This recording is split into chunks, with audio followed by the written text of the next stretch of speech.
Assalamualaikum warahmatullahi wabarakatuh.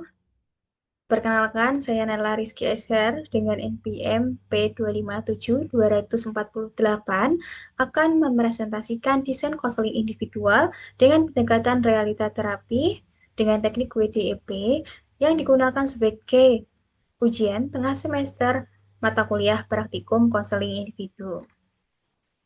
Kasus ini merupakan salah satu permasalahan yang dialami oleh peserta didik terkait pengelolaan perilaku dalam sehari-hari. Nah, kasus ini dialami oleh konseling saya bernama Afan. Ini merupakan nama samaran. Dia kelas 11 dari SMA Negeri 7 Surakarta, tempat PPL terbimbing saya. Dengan kasusnya, yaitu konseling menyampaikan bahwa ia merasa terlalu boros dan sering membeli barang yang sebenarnya tidak terlalu dibutuhkan. Untuk deskripsi masalah, berdasarkan cerita dari konseling ini, kebiasaan membeli barang sering terjadi ketika ia melihat barang yang menarik atau ketika teman-temannya juga membeli sesuatu. Dalam beberapa situasi, konseling membeli barang itu secara spontan tanpa mempertimbangkan terlebih dahulu apakah barang tersebut benar-benar diperlukan. Nah, setelah membeli barang, ia sering merasa menyesal karena uangnya yang dimilikinya cepat habis. Hal ini menunjukkan adanya kebutuhan untuk membantu konseli dalam mengelola perilaku konsumtifnya atau impulsifnya dan mengelola uang secara bijak. Pendekatan konseling yang digunakan dalam kasus ini yaitu realita terapi dengan teknik WDEP yang dikembangkan oleh William Glasser, di mana tujuan dari konseling realita terapi yaitu satu, membantu konseling menyadari perilaku tersebut, yang kedua, mengevaluasi apakah perilaku tersebut membantu tujuannya, nomor tiga, menyusun rencana perubahan yang realistis, di mana komponen dari realita terapi ini ada empat. Yang pertama, wants, di mana was ini untuk menggali keinginan konseling. Yang kedua, doing, untuk melihat perilaku yang sedang dilakukan atau saat ini. Yang ketiga, evaluation, untuk menilai apakah perilaku tersebut membantu untuk mencapai tujuannya. Yang keempat, atau yang paling terakhir, yaitu planning, yaitu menyusun rencana perubahan yang lebih efektif untuk membantu keinginan dari konseling. Nah, untuk alasan pemilihan pendekatan, dikarenakan perilaku yang dialami itu masih dapat dikontrol, yaitu mengelola keuangan, selanjutnya konseli diarahkan untuk menyadari tanggung jawab dirinya atas pilihan yang diambil ketika ia mengeluarkan uang, ia harus bertanggung jawab. Namun selama ini kan tanggung jawabnya belum terlihat karena eh, mengeluarkan uang itu sesuka hati atau sesuai dengan keinginannya.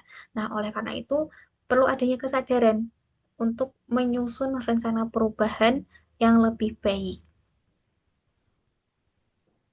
Next. Nah, di sini ada tahapan konseling yang terdiri dari 5. Yang pertama yaitu empathic relationship, yaitu membangun hubungan hangat dengan konseli, di mana ini ada beberapa elemen yang saya tampilkan di sini hanya 2, kultur identitas dan kultur acculturation and stress, di mana kultur identitas ini yaitu tujuannya membangun hubungan yang hangat agar konseling merasa diterima dan nyaman untuk menceritakan permasalahannya.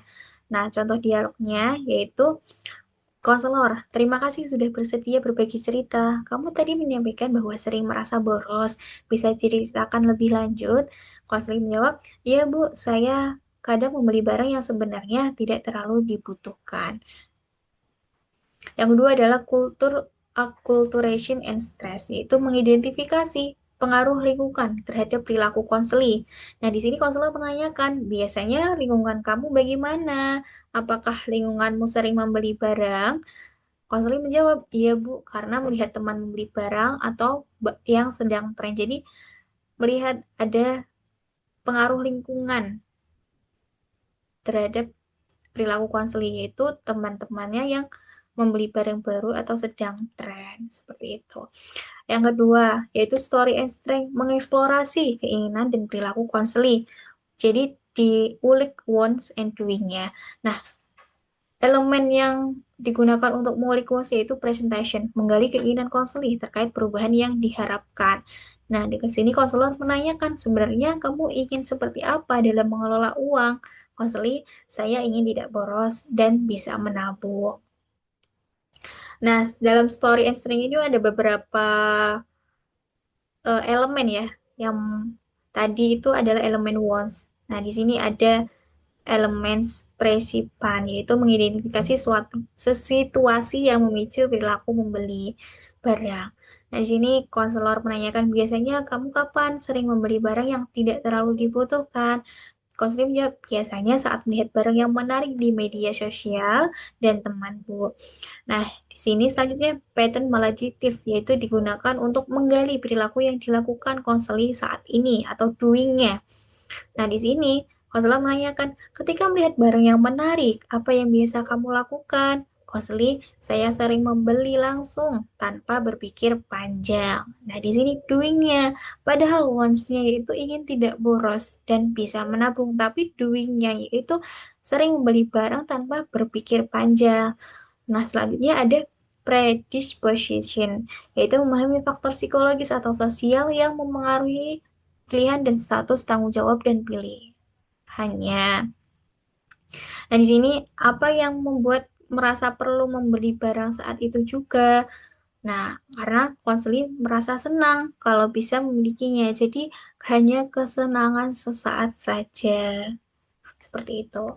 Nah, untuk yang lainnya bisa disimak dalam lembar kerja yang sudah disusun karena yang dipresentasikan hanya sekilas saja atau perwakilan itu ya. Nomor 3 yaitu goals, evaluasi perilaku konseling.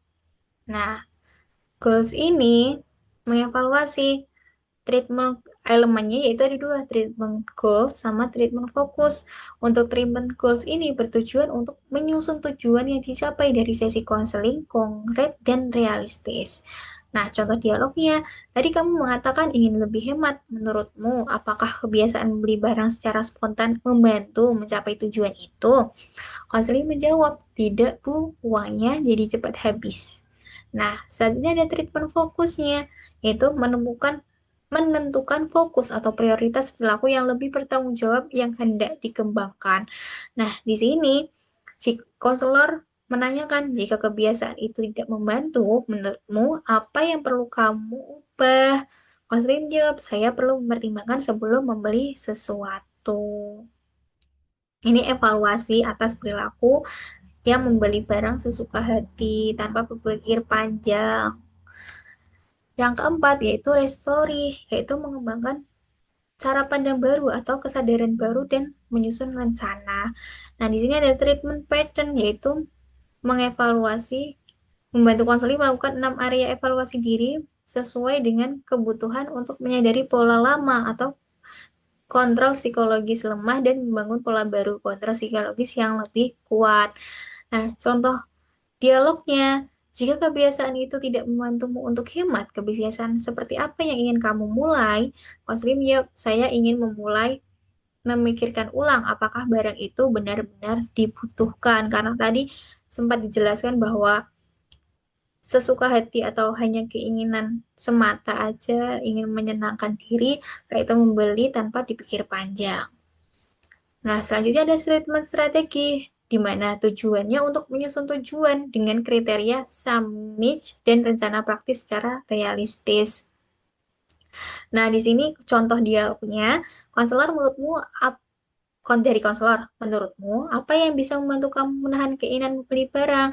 Dari konseling, kalau ingin itu mencoba ditunda membeli dulu selama 1 minggu dan memikirkan kembali apakah saya benar-benar membutuhkannya.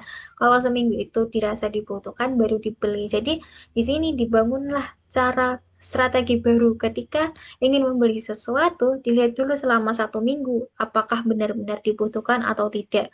Kalau benar-benar dibutuhkan, baru dibeli. Jika tidak, ya hanya keinginan saja, tidak harus dipenuhi.